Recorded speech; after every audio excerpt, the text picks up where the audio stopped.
ನಾವೆಲ್ಲರೂ ಆದಮ್ ಮತ್ತು ಹವ್ವ ಅವರ ಸಂತತಿಯೇ ಆಗಿದ್ದೇವೆ.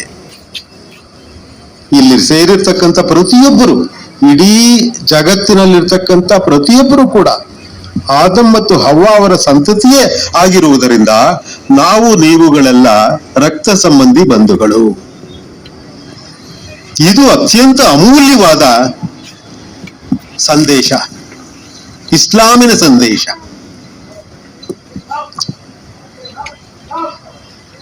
ನಿಜ ಹೇಳಬೇಕು ಅಂತಾದ್ರೆ ನಿಮ್ಮ ಮುಂದೆ ನಾನು ಅತ್ಯಂತ ಸಂಕೋಚದಿಂದ ಮತ್ತು ನರ್ವಸ್ ಆಗಿ ನಿಂತ್ಕೊಂಡಿದ್ದೇನೆ. ಕಾರಣ ಇಷ್ಟೇ, ನಾನು ಅರಬ್ಬಿ ಭಾಷೆಯ ಒಬ್ಬ ವಿದ್ವಾಂಸನಲ್ಲ, ಕುರಾನ್ ಮತ್ತು ಅಹದೀಸ್ಗಳನ್ನು ಸಂಪೂರ್ಣವಾಗಿ ಜೀರ್ಣಿಸಿಕೊಂಡಂತ ಒಬ್ಬ ವಿದ್ವಾಂಸನಲ್ಲ. ಇಲ್ಲಿ ಕುಳಿತಿರುವ ಒಂದು ಪುಟ್ಟ ಮಗುವಿನ ಮನದಲ್ಲಿರ್ತಕ್ಕಂಥ ಇಸ್ಲಾಮಿನ ಜ್ಞಾನದಷ್ಟು ಜ್ಞಾನ ನನ್ನಲ್ಲಿ ಇಲ್ಲ. ಆದರೂ ಕೂಡ ಚಿಕ್ಕಂದಿನಿಂದಲೂ ಕೂಡ ನಾನು ಬೆಳೆದಿರುವ ಪರಿಸರ ನನ್ನನ್ನ ಇಸ್ಲಾಮಿನ ಪಥದೆಡೆಗೆ ಇಂಚಿಂಚು ಕರೆದುಕೊಂಡು ಬಂದಿದೆ. ಕಾರಣ ಇಷ್ಟೇ, ನಾನು ಹುಟ್ಟಿ ಬೆಳೆದಂತ ಜಾಗ ತುಮಕೂರಿನ ಶ್ರೀರಾಮನಗರ. ತುಮಕೂರಿನ ಶ್ರೀರಾಮನಗರದ ವಿಶೇಷತೆ ಅಂದ್ರೆ ಅಲ್ಲಿ 30% ಹೆಚ್ಚು ಮುಸ್ಲಿಮರ ಇದ್ರು. ಹಾಗಾಗಿ ನನ್ನ ಸಂಪೂರ್ಣ ಬಾಲ್ಯಾವಸ್ಥೆ, ಪರ್ವರಿಶ್ ಅಂತ ತಾವು ಕರೀತಿರಲ್ಲ, ಅದು ನಡೆದಿದ್ದೇ ಮುಸ್ಲಿಮರ ಮಧ್ಯದಲ್ಲಿ. ಅದಕ್ಕಿಂತ ಹೆಚ್ಚಿನ ಸೌಭಾಗ್ಯ ಏನಂದ್ರೆ, ಆ ಸ್ಥಳದ ಹೆಸರು ಶ್ರೀರಾಮನಗರ ಅಂತ ಇರಲಿಲ್ಲ, ಕಿಕ್ಕೇರಿ ಅಂತ ಕರೀತಾ ಇದ್ರು. ಕಿರಿದಾದ ಕೇರಿ, ನಮ್ಮ ಬೆಂಗಳೂರಿನ ಚಿಕ್ಕಪೇಟೆ, ಬಳೆಪೇಟೆ, ಸುಲ್ತಾನ್ಪೇಟೆ ಇದ್ದಂತ ಜಾಗ ಅದು. ಅದಕ್ಕೆ ಶ್ರೀರಾಮನಗರ ಅಂತ ಹೆಸರು ಬರೋದಕ್ಕೆ ಕಾರಣ ಅಲ್ಲಿ ಕಟ್ಟಿದಂತ ಶ್ರೀರಾಮ ಮಂದಿರ. ಆ ಶ್ರೀರಾಮ ಮಂದಿರದ ಕ್ಷೇಮಾಭಿವೃದ್ಧಿ ಸಂಸ್ಥೆ, ಶ್ರೀರಾಮನಗರದ ಶ್ರೀರಾಮ ಮಂದಿರದ ಕ್ಷೇಮಾಭಿವೃದ್ಧಿ ಸಂಸ್ಥೆಯ ಜನರಲ್ ಸೆಕ್ರೆಟರಿ ಆಗಿದ್ದಂಥವ್ರು ಅಬ್ದುಲ್ ರಶೀದ್ ಅವರು ಶ್ರಮ ವಹಿಸಿ ಕಟ್ಟಿದಂತಹ ಶ್ರೀರಾಮ ಮಂದಿರದ ದೆಸೆಯಿಂದ ಶ್ರೀರಾಮನಗರ ಎಂಬ ಹೆಸರನ್ನು ಪಡೆದುಕೊಂಡ ಆ ಹೆಮ್ಮೆಯ ಸ್ಥಳದಿಂದ ಬಂದಂತ ಒಬ್ಬ ನಮ್ರ ವ್ಯಕ್ತಿ ನಿಮ್ಮ ಮುಂದೆ ನಿಂತ್ಕೊಂಡು 4 ಮಾತುಗಳನ್ನು ನಿಮ್ಮ ಮುಂದೆ ಹೇಳೋದಕ್ಕೆ ಇಷ್ಟಪಡ್ತಾ ಇದ್ದೀನಿ. ನನಗೆ ಹೆಚ್ಚಿನ ಜವಾಬ್ದಾರಿಯನ್ನು ಕೊಟ್ಟು ನಾನು ಈ ಸ್ಥಾನದಲ್ಲಿ ಈ ಮಾತುಗಳನ್ನಾಡಲು ಅರ್ಹನಾಗಿಲ್ಲದಿದ್ದರೂ ಕೂಡ ನನ್ನನ್ನ ಅಭಿಮಾನದಿಂದ ಬರಮಾಡಿಕೊಂಡಿರ್ತಕ್ಕಂಥ ನನ್ನ ಪ್ರಿಯ ಮಿತ್ರ ಕನ್ನಡ ಸಮೀವುಲ್ಲಾರವರಿಗೆ ಯಾವ ರೀತಿ ನಾನು ಕೃತಜ್ಞತೆಗಳನ್ನು ಸಲ್ಲಿಸಲಿ? ನನ್ನ ತೊದಲ ಮಾತುಗಳನ್ನು ಕೇಳಕ್ ಬಂದಿರತಕ್ಕಂಥ ನನ್ನ ಪ್ರಿಯ ಮಿತ್ರ ಆಸಿಫ್ ಅಲಿ ಅವರಿಗೆ ನಾನು ಯಾವ ರೀತಿ ಕೃತಜ್ಞತೆಗಳನ್ನು ಸಲ್ಲಿಸಲಿ? ಮುಸ್ಲಿಮನಾಗಿ ಇಸ್ಲಾಮನ್ನು ಅರ್ಥ ಮಾಡಿಕೊಂಡಿರುವ ಅವರ ಮಾತುಗಳಿಗಿಂತ ಮುಸ್ಲಿಮೇತರನಾಗಿ ಇಸ್ಲಾಮನ್ನು ಅರ್ಥ ಮಾಡಿಕೊಂಡು ಆಡುವ ಮಾತುಗಳಿಗೆ ವಿಶೇಷವಾದ ಆಯಾಮ ಇದೆ ಅನ್ನೋ ಕಾರಣಕ್ಕೋಸ್ಕರ ನಂದು ಅವಕಾಶ ಮಾಡಿಕೊಟ್ಟಿದ್ದೀರಿ ಅಂತ ಭಾವಿಸ್ತಾ ನನ್ನ ತೊದಲ ನುಡಿಗಳನ್ನ ನಿಮ್ಮ ಮುಂದೆ ಪ್ರಸ್ತುತಪಡಿಸೋದಕ್ಕೆ ಇಷ್ಟಪಡ್ತೀನಿ. ನಾನು ಕೇವಲ 10 ನಿಮಿಷದಲ್ಲಿ ನನ್ನ ಮಾತುಗಳನ್ನು ಮುಗಿಸೋನಿದ್ದೇನೆ. ಇದು ಮನೋರಂಜನೆ ಕಾರ್ಯಕ್ರಮ ಅಲ್ಲ, ಇದು ಎಂಟರ್ಟೈನ್ಮೆಂಟ್ ಪ್ರೋಗ್ರಾಮ್ ಅಲ್ಲ. ಇದು ಅತ್ಯಂತ ಗಂಭೀರವಾಗಿ ನಡೆದಿರ್ತಕ್ಕಂಥ ಒಂದು ಚಿಂತನೆಯ ಸಭೆ. ಈ ಎಚ್ಚರ ನಮ್ಮಲ್ಲಿರ್ಲಿ. ನಮ್ಮ ಮೊಬೈಲ್ಗಳನ್ನು ನಾವು ಸ್ವಲ್ಪ ಹೊತ್ತು ಆಫ್ ಮಾಡಿಟ್ಕೊಳ್ಳೋಣ. ಅದನ್ನ ನಾವು ಯಾವುದೇ ಕಾರಣಕ್ಕೂ ಉಪಯೋಗಿಸದೆ, ಬೇರೆಯವರಿಗೆ ಡಿಸ್ಟರ್ಬ್ ಮಾಡದೆ, ಬೇರೆಯವರಿಗೆ ತೊಂದರೆ ಕೊಡದೆ, ವೇದಿಕೆಯ ಈ ಜಗತ್ತು ಕಂಡ ಅನೇಕ ಧಾರ್ಮಿಕ ಹಾದಿಗಳಲ್ಲಿ ಕೊನೆಯ ಧಾರ್ಮಿಕ ಹಾದಿ ಇಸ್ಲಾಂ ಧರ್ಮ. ಕೊನೆಯ ಪ್ರವಾದಿಗಳು ಸಲ್ಲಲ್ಲಾಹು ಅಲೈಹಿ ವಸಲ್ಲಂ, ಕನ್ನಡದಲ್ಲಿ ಸದಾ ಅವರ ಮೇಲೆ ಶಾಂತಿ ನೆಲೆಸಲಿ, ಅವರ ಜೀವನವನ್ನ ಅತ್ಯಂತ ಅಧಿಕೃತವಾಗಿ ಸೊಗಸಾಗಿ ಮುಡಿಪಾಗಿಟ್ಟು ಕೊಟ್ಟಿರತಕ್ಕಂಥ ಹದೀಸುಗಳು, ಇವೆರಡರ ಸಹಾಯದಿಂದ ಇಡೀ ಜಗತ್ತು ಈ 1400 ವರ್ಷಗಳ ಸಮಯದಲ್ಲಿ ಸಂಪೂರ್ಣವಾಗಿ ಇಸ್ಲಾಮೀಕರಣಗೊಳ್ಳಬೇಕಿತ್ತು. ಸಂಪೂರ್ಣ ಶಾಂತಿಯ ನೆಲೆಯಾಗಬೇಕಿತ್ತು. ಸ್ವರ್ಗವನ್ನು ಬಿಟ್ಟರೆ ಇನ್ನೊಂದು ಸ್ವರ್ಗ ಇದ್ದರೆ ಅದು ಈ ಭೂಮಂಡಲ ಎನ್ನುವ ಹೆಸರನ್ನ ಪಡೆದುಕೊಳ್ಳಬೇಕಿತ್ತು. ಆದ್ರೆ ದುರಾದೃಷ್ಟವಶಾತ್ ಈ ಒಂದು ಸಾಧನೆ ಆಗಿಲ್ಲ. ಆಗಿಸಬೇಕಾದ್ದು ನಮ್ಮ ನಿಮ್ಮೆಲ್ಲರ ಆದ್ಯ ಕರ್ತವ್ಯ.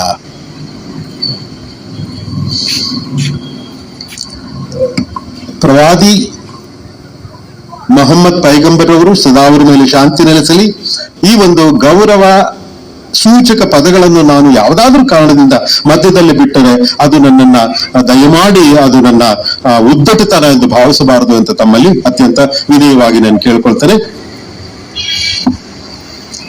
ಇಸ್ಲಾಂ ಶಾಂತಿಯನ್ನ, ಸೌಹಾರ್ದತೆಯನ್ನ ಇಡೀ ಮಾನವ ಜನಾಂಗಕ್ಕೆ ಹರಡಲು ಬಂದಂತ ಕೊನೆಯ ಧರ್ಮ ಸಂದೇಶ. ಅದು ತೋರಿಕೆಯ ಧರ್ಮವಲ್ಲ, ಪೂಜೆ ಪುರಸ್ಕಾರಗಳ ಧರ್ಮವಲ್ಲ, ಕಂಠಪಾಠ ಮಾಡಿಕೊಂಡಿರಬೇಕಾದ ಧರ್ಮವಲ್ಲ, ಅದು ಆಚರಿಸಬೇಕಾದ ಧರ್ಮ.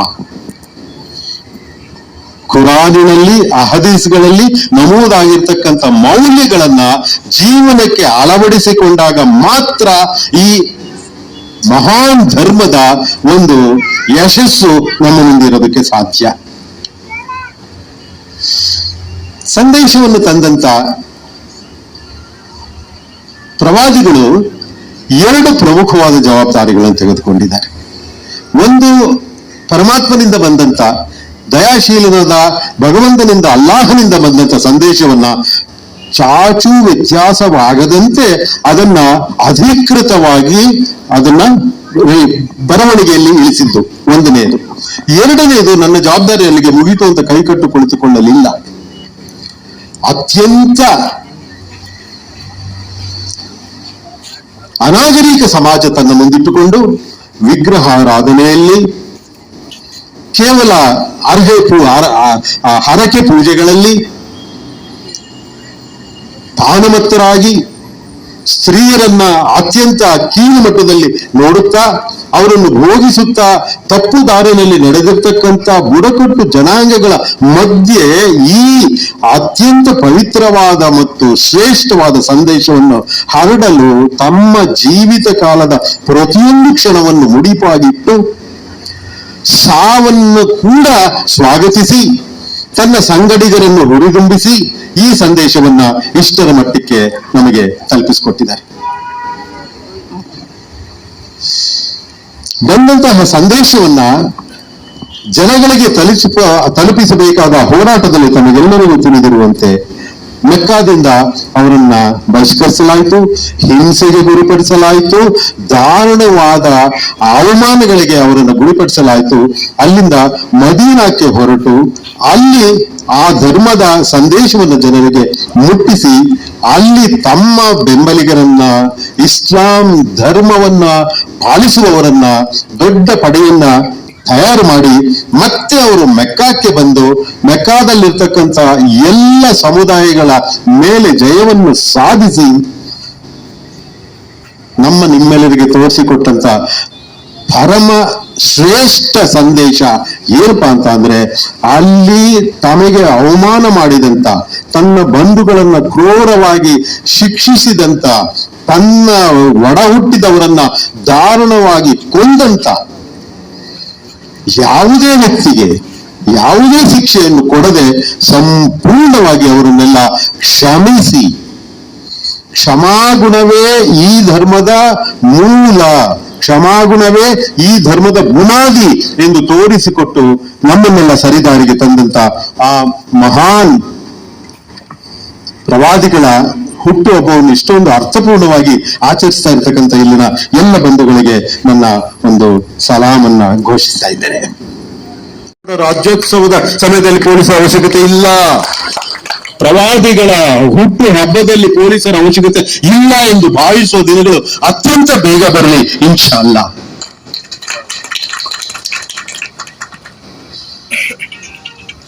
ಪ್ರವಾದಿಗಳ ಜೀವನದ ಪ್ರತಿಯೊಂದು ಭಾಗವೂ ಕೂಡ ನಿಮ್ಮೆಲ್ಲರಿಗೆ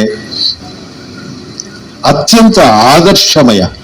ನಾನು ನನ್ನ ಮುಸ್ಲಿಂ ಸ್ನೇಹಿತರಿಗೆ, ಬಂಧುಗಳಿಗೆ ಹೇಳ್ತಾ ಇರ್ತೀನಿ ಮಾತನ್ನ, ಆದರ್ಶ ಬದುಕಿಗೆ ಬೇರೆ ಉದಾಹರಣೆಯ ಅವಶ್ಯಕತೆ ಇಲ್ಲ, ಅತ್ಯುತ್ತಮವಾದ ಬದುಕಿಗೆ ಬೇರೆ ಉದಾಹರಣೆಯ ಅವಶ್ಯಕತೆ ಇಲ್ಲ.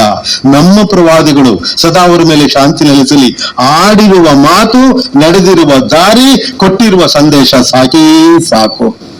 ಅವರು ನಮ್ಗೆ ತಿಳಿಸಿದ್ದಾರೆ, ನನ್ನ ನೆರೆಹೊರೆಯವರೊಂದಿಗೆ ನಾನು ಹೇಗಿರಬೇಕು, ಅಷ್ಟೇಕೆ ನನ್ನ ದೇಹವನ್ನು ನಾನು ಹೇಗೆ ಶುಚಿಯಾಗಿಟ್ಕೋಬೇಕು, ನನ್ನ ಮಕ್ಕಳೊಂದಿಗೆ ಹೇಗಿರಬೇಕು, ನನ್ನ ಮಡದಿಯೊಂದಿಗೆ ಹೇಗಿರಬೇಕು, ನನ್ನ ತಂದೆ ತಾಯಿಯೊಂದಿಗೆ ಹೇಗಿರಬೇಕು, ಮಕ್ಕಳೊಂದಿಗೆ ಹೇಗಿರಬೇಕು ಅನ್ನುವ ಪ್ರತಿಯೊಂದು ವಿವರವನ್ನು ಅತ್ಯಂತ ಸ್ಪಷ್ಟ ಪದಗಳಲ್ಲಿ ನಮೂದಿಸಲಾಗಿರುವ ಅಹದೀಸನ್ನು ಬಿಟ್ಟರೆ ಬೇರೆ ನಮ್ಗೆ ಏನು ಬೇಕಾಗಿಲ್ಲ.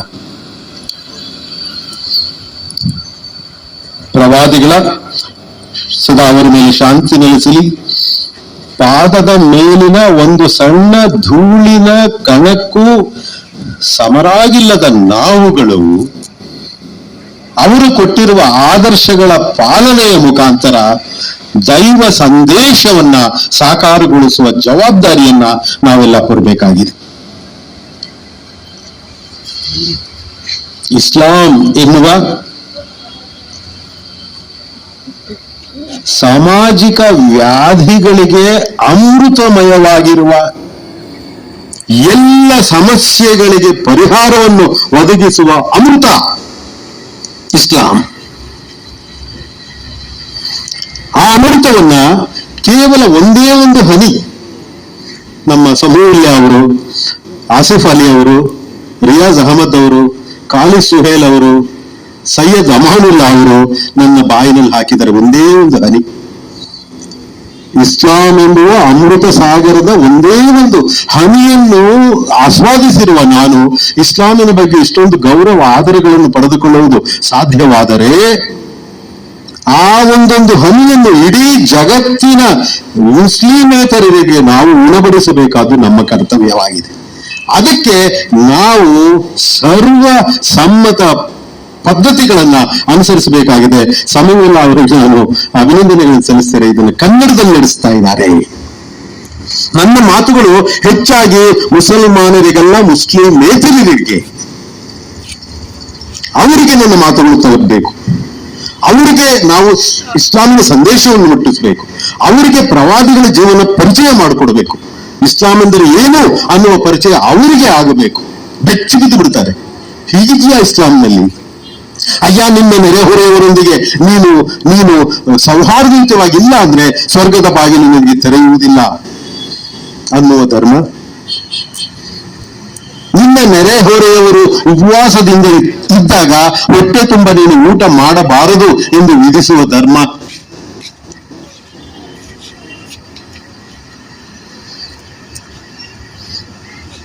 ನಿನಗಾಗಿ ಕೆಲಸ ಮಾಡಿದ ಕೂಲಿಕಾರನ ಬೆವರು ಆರುವ ಮೊದಲೇ ಅವನ ಕೂಲಿಯನ್ನು ಸಂದಾಯ ಮಾಡು ಎಂದು ವಿಧಿಸುವ ಧರ್ಮ. ಒಂದ ಎರಡ? ತಂದೆ ತಾಯಿಯರ ಮುಂದೆ ಕೋಪ ಮಾಡಿಕೊಳ್ಳುವುದಿರಲಿ, ಉಫ್ ಅನ್ನುವ ಉದ್ಗಾರವನ್ನು ತೆಗೆಯಬಾರದು ಎಂದು ತಿಳಿಸುವ ಧರ್ಮ. ಮೊನ್ನೆ ಒಂದು ಸ್ಟ್ಯಾಟಿಸ್ಟಿಕ್ಸ್ ನೋಡ್ತಾ ಇದ್ದೆ ನಾನು. ಓಲ್ಡ್ ಏಜ್ ಹೋಮ್ಸ್ ಎಲ್ಲ ಇದಾವಲ್ಲ ಇಡೀ ಇಂಡಿಯಾದಲ್ಲಿ. ಓಲ್ಡ್ ಏಜ್ ಹೋಮ್ಸ್ ನಲ್ಲಿ ಅತ್ಯಂತ ಕಡಿಮೆ ಶೇಕಡವಾರು ಇರತಕ್ಕಂತ ಜನಾಂಗ ಯಾವುದಪ್ಪ ಅಂತ ಅಂದ್ರೆ ಮುಸ್ಲಿಮರು. ಓಲ್ಡ್ ಏಜ್ ಹೋಮ್ ನಲ್ಲಿ ಅವ್ರ ಪೇರೆಂಟ್ಸ್ ಬಿಡೋದಿಲ್ಲ. ಅವನು ಆಟೋ ಓಡಿಸ್ಕೊಂಡು ದಿನಕ್ಕೆ 300-200 ರೂಪಾಯಿ ಸಂಪಾದನೆ ಮಾಡ್ಕೊಂಡು ಬಂದು ಅಪ್ಪ ಅಮ್ಮದಿರ್ನ ಕಾಪಾಡ್ತಾನೆ. ಇದು ಅವರ ಒಂದು ಜೀವನ ಕ್ರಮ. ಇದು ನಾವು ಬೇರೆಯವ್ರಿಗೆ ತಿಳಿಸ್ಕೊಡ್ಬೇಕಾಗಿದೆ.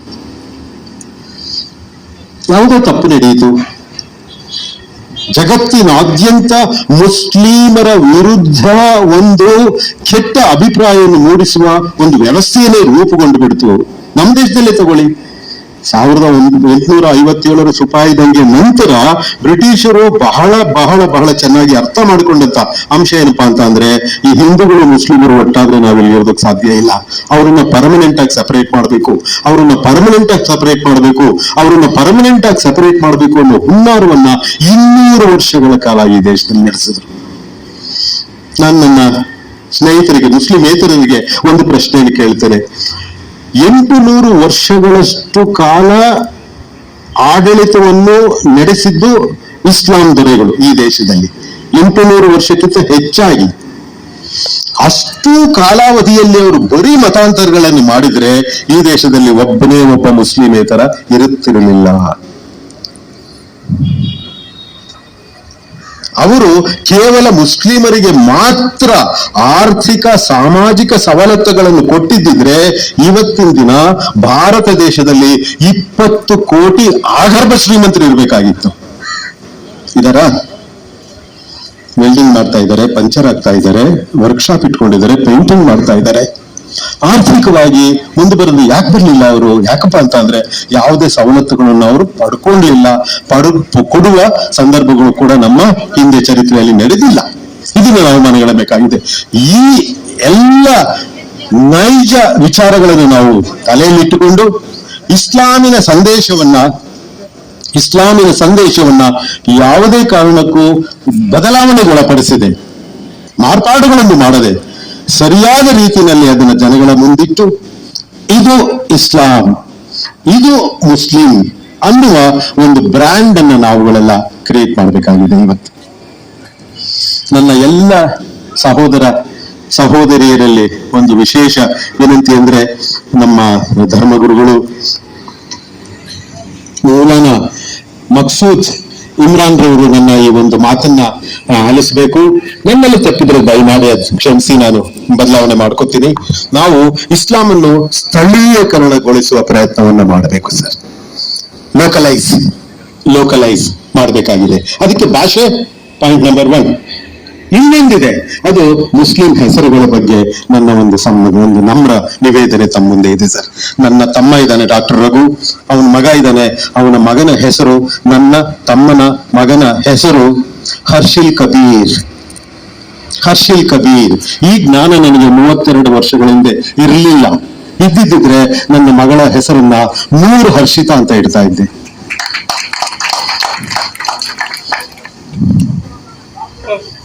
ನನ್ನ ಮಗನ ಹೆಸರನ್ನ ಅನೂಪ್ ಅಲಿ ಅಂತ ಇಡ್ತಾ ಇದ್ದೆ. ನೀವು ಆ ಕೆಲಸವನ್ನು ಮಾಡಬೇಕು. ಸೈಯದ್ ರೋಷನ್ ಮುಲ್ಲಾ, ರೋಷನ್ ಪ್ರಕಾಶ್ ತೇಜಸ್, ಸೈಯದ್ ಪ್ರಕಾಶ್ ಮುಲ್ಲಾ ಆಗೋಕ್ ಸಾಧ್ಯ ಇಲ್ವಾ? ತಮ್ಮಂತವ್ರು ಮನಸ್ಸು ಮಾಡಿದ್ರೆ ಆಗುತ್ತೆ ಸರ್. ಅದನ್ನು ದಯವಿಟ್ಟು ಗಂಭೀರವಾಗಿ ಪರಿಗಣಿಸಬೇಕು ಅಂತ ನಾನು ಅತ್ಯಂತ ನಮ್ರತೆಯಿಂದ ತಮ್ಮ ಮುಂದೆ ಕೇಳಿಕೊಳ್ತೇನೆ. ಇವತ್ತಿನ ಕೊನೆಯ ಮಾತನ್ನು ಹೇಳಿ ನನ್ನ ಮಾತುಗಳನ್ನು ಮುಗಿಸ್ತಾ ಇದ್ದೇನೆ. ಇವತ್ತಿನ ಸಮಾರಂಭದಲ್ಲಿ ಒಂದು ದೊಡ್ಡ ನ್ಯೂನತೆಯನ್ನ ತಾವು ಕಾಣ್ತಾ ಇದ್ದೀರಿ. ಮಹಿಳೆಯರ ಬಗ್ಗೆ ಅತ್ಯಂತ ಗೌರವ, ಅತ್ಯಂತ ಆದರ, ಅಭಿಮಾನಗಳನ್ನು ಇಟ್ಟುಕೊಂಡಂತ ಈ ಧರ್ಮ, ಇಸ್ಲಾಂ ಧರ್ಮದ ಇಂದಿನ ಸಮಾರಂಭದಲ್ಲಿ ಹೆಣ್ಣು ಮಕ್ಕಳ, ಮಹಿಳೆಯರ ಭಾಗವಹಿಸುವಿಕೆ ಯಾವುದೋ ಕಾರಣದಂತೆ ಕಡಿಮೆ ಇದೆ. ಮುಂದಿನ ಸಮಾರಂಭಗಳೇ ಹಾಗಾಗದಿರಲಿ. ದಯಾಮಯನು, ಜಗದೊಡೆಯನು ಆದ ಅಲ್ಲಾಹುವಿನ ಕೃಪೆ ನಿಮ್ಮ ಎಲ್ಲರ ಮೇಲಿರಲಿ. ಇಸ್ಲಾಮಿನ ವೈಭವ, ಇಸ್ಲಾಮಿನ ಸಂದೇಶ, ಇಸ್ಲಾಮಿನ ಅರ್ಥ ಮತ್ತು ಇಸ್ಲಾಮಿನ ಗೌರವ ಎಲ್ಲರನ್ನೂ ಬೆಳೆಯಲಿ. ಇಸ್ಲಾಮಿನ ಶತ್ರುಗಳು ಕೂಡ ಇಸ್ಲಾಂನಿಂದ ತಲೆಬಾಗಿಸ್ತಕ್ಕಂಥ ದಿನಗಳು ಆದಷ್ಟು ಬೇಗ ಬರಲಿ, ಇನ್ಶಾ ಅಲ್ಲಾ ಆದಷ್ಟು ಬೇಗ ಬರಲಿ ಎಂದು ಹಾರೈಸಿ ನನಗೆ ಅವಕಾಶ ಮಾಡಿಕೊಟ್ಟಂತ ಈ ಮಸೀದಿಯ ಎಲ್ಲ ಕಾರ್ಯಕರ್ತರಿಗೆ ನನ್ನ ಅತ್ಯಂತ ನಮ್ರತೆಯನ್ನು, ಕೃತಜ್ಞತೆಗಳನ್ನು ಸಲ್ಲಿಸಿ ನನ್ನ ಮಾತುಗಳನ್ನ ಮುಗಿಸ್ತೇನೆ. ಜೈ ಇಸ್ಲಾಂ.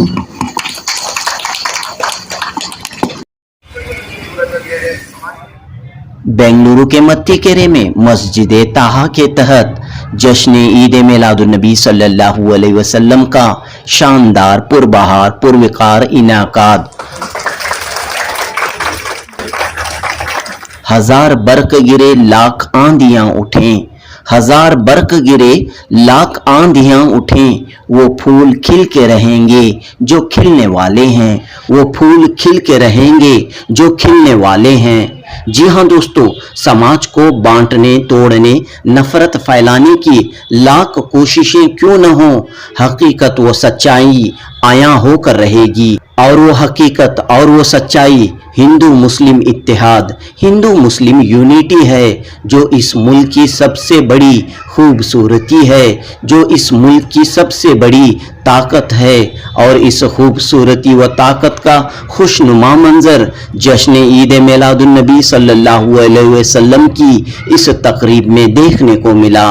8 अक्टूबर 2023 बरोज इतवार मनाए गए इस जश्न में इस जश्न की सबसे बड़ी खूबी खुसूसियत ये थी कि एक बड़े हिंदू स्वामी जी ने और एक बड़े हिंदू दानिश्वर ने पैगंबर इस्लाम हजरत मोहम्मद सल्लल्लाहु अलैहि वसल्लम की सीरत पर रोशनी डाली। सीरत के मौजू पर उलमाए कराम मुस्लिम दानिश्वरों के ख्यालात लोग सुनते आ रहे हैं, लेकिन इस जलसे में हिंदू मजहब के रहनुमाओं ने जिस अंदाज में सीरतुन नबी सल्लल्लाहु अलैहि वसल्लम पर गुफ्तगू की वो काबिल गौर थी। बेंगलुरु के मशहूर मठ बेली मठ के शिवरुद्र स्वामी जी ने अपनी तकरीर में जंगे बदर, जंगे ओहद और सुलह हुदैबिया का जिक्र करते हुए कहा कि पैगंबर इस्लाम हजरत मोहम्मद सल्लल्लाहु अलैहि वसल्लम की शख्सियत सबको साथ लेकर चलने वाली थी, अमन व इत्तेहाद का पैकर थी। टुमकुर से आए प्रोफेसर चंद्रकांत ने अपनी नायाब तकरीर में कहा कि इस दुनिया के आखिरी नबी हजरत मोहम्मद मुस्तफ़ा सल्लल्लाहु अलैहि वसल्लम के अखलाक किरदार न सिर्फ मुसलमानों के लिए बल्कि तमाम लोगों के लिए नमूना हैं। पड़ोसियों के हुकूक, रिश्तेदारों के हुकूक, मजदूरों के हुकूक, मजहबी व समाजी जिम्मेदारी का अमली नमूना हुजूर सल्लल्लाहु अलैहि वसल्लम ने पूरी दुनिया को पेश किया है। प्रोफेसर चंद्रकांत ने कहा कि मोहम्मद सल्लल्लाहु अलैहि वसल्लम ने कहा है कि माँ बाप से गुस्सा तो दूर उफ तक न कहें। हुजूर सल्लल्लाहु अलैहि वसल्लम की इस तालीम का असर यह है कि दुनिया में मौजूद ओल्ड एज होम में सबसे कम तादाद मुसलमानों की है।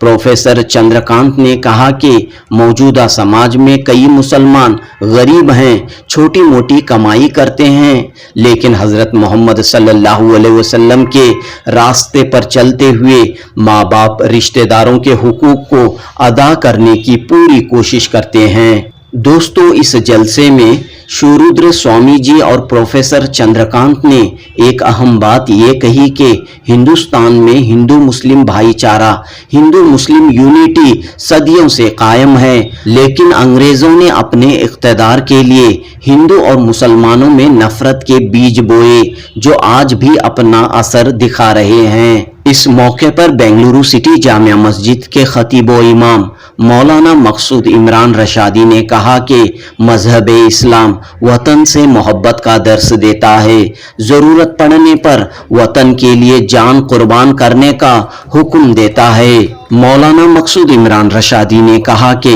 हिंदुस्तान एक ऐसा अजीम मुल्क है जहां एक ही वक्त में मंदिरों से घंटियां बजती हैं, मस्जिदों से अल्लाहू अकबर की सदाएं बुलंद होती हैं।